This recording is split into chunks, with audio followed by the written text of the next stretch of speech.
Hi, my name is Racheli and I'm a 23-year-old cancer survivor. Within the past few months, I think it's been 3 months, I updated you guys, my YouTube channel, that I was going back to school for the first time since I was diagnosed. A little backstory is that I was about to go into my 4th year of college when I was diagnosed with lymphoma, and I had to stop school and return to my hometown and get treated. I had to stop, as a young adult does, stops their life when they are getting ready to start treatment. Shout out to you people who trek through school while going through treatment. I'm here today to sit down and give you a little update on how my first semester back went.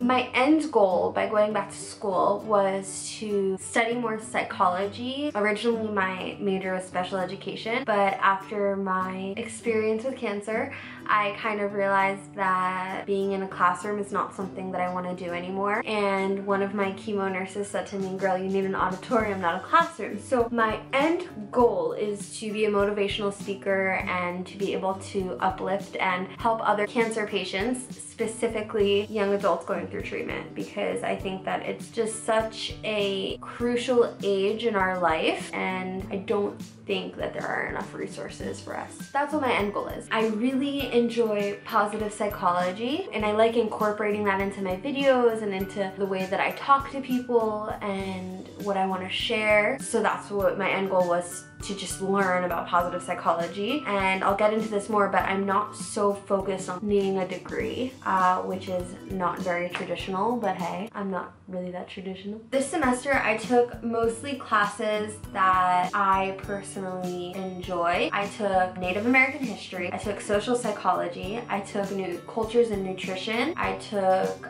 abnormal psychology, and then I took contemporary American literature. Looks like something's coming out of my head. At the school that I'm going to, it's called English 2, and it's actually a required course in order to complete your AA. So in my head, I was like, okay, I'll complete my AA so that I can transfer. So I took those classes, and for the most part, I enjoyed them because they're classes that I enjoy learning about, and I go to school to learn. Unfortunately, some of the classes were not things that I enjoy, and after, I think, going through such an adversity and such a life-changing experience and kind of like facing the real world, like as real as it gets, and sitting there analyzing why a fictional novelist wrote about something, or like what the theme of a story is, really like doesn't seem beneficial to me. That's something that I faced a lot this semester, was like, what is the point of this? And then like, we're writing these papers and the most minuscule things are being, you know, graded on, and I'm just like,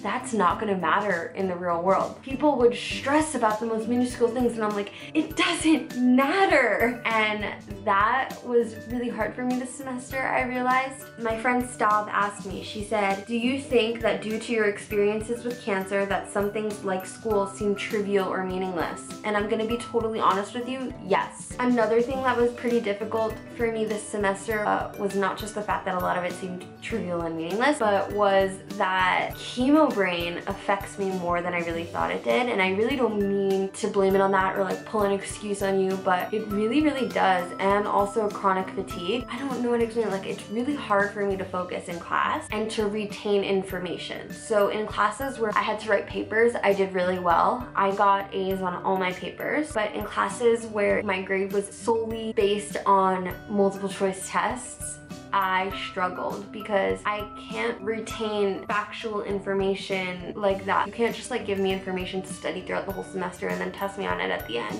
because it just doesn't process. Like, it does not retain in my brain. Luckily, I maintained my writing skills throughout treatment. Check me out, Lymphoma News Today. I'm a freelance writer for there. I'm writing about like things like cancer and positivity, and I'm inspiring people and motivating people, and like, I'm being graded on tests.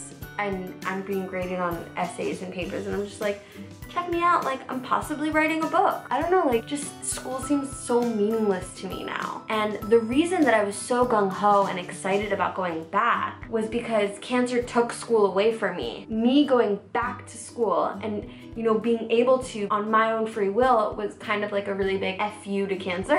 And I feel like I accomplished that FU, and I feel like that was a personal thing that I needed to do. And I don't regret going back to school this semester. I just don't think it's the same as before. I definitely feel like going back to school is different this time, and this isn't to deter you from going back to school. If this is something that you're questioning, I think you just need to be prepared, and you need to want to work hard at school.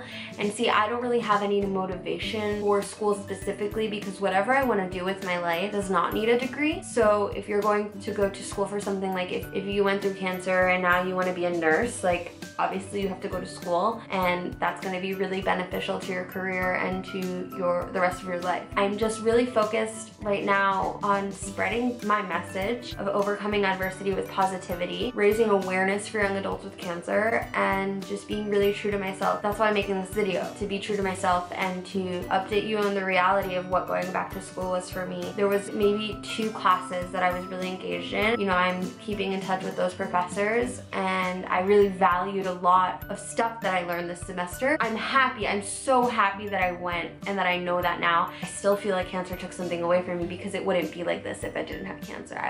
I would not feel this way. But I found a whole new meaning to my life and a whole new purpose and mission, which is awesome. I'm really grateful to cancer for that. You can't focus on the things that you can't control. So I can't control the fact that I got cancer and had to leave school. I could control going back to school, and I tried it, and now I can control what I choose to do next. And that's my biggest piece of advice to you, is to just try things, and don't be too hard on yourself if they don't work out. Honestly, if you're watching this and if this is something that affects you personally, if you've been through an adversity like cancer or mental illness or any chronic disease, you know that life changes. You have to go with the flow sometimes, and things happen that you don't expect. Be easy on yourself. The most important thing that matters is that you're healthy. You're healthy enough to be in that classroom to take that test. And that's what matters, and that's what mattered to me. It mattered to me that I was healthy enough to go through a semester of school. And while chronic fatigue and chemo brain and all of that stuff affected me, I still made it through, and I was alive to be there. And I think that was the main takeaway from this semester, is that I can do it, and I can be there. And I really thank you for watching this video. I hope it helped you in some sort of way. If you want to try to go back to school, you should, and see how it goes. You can have a totally different experience, and I really hope to hear about your different experiences in the comments below. So be sure to subscribe and leave comments and share dialogue with me. I'm really curious to know if you went back to school and how that was for you. Maybe even like this video if you liked the video. And always remember, everything's gonna be okay.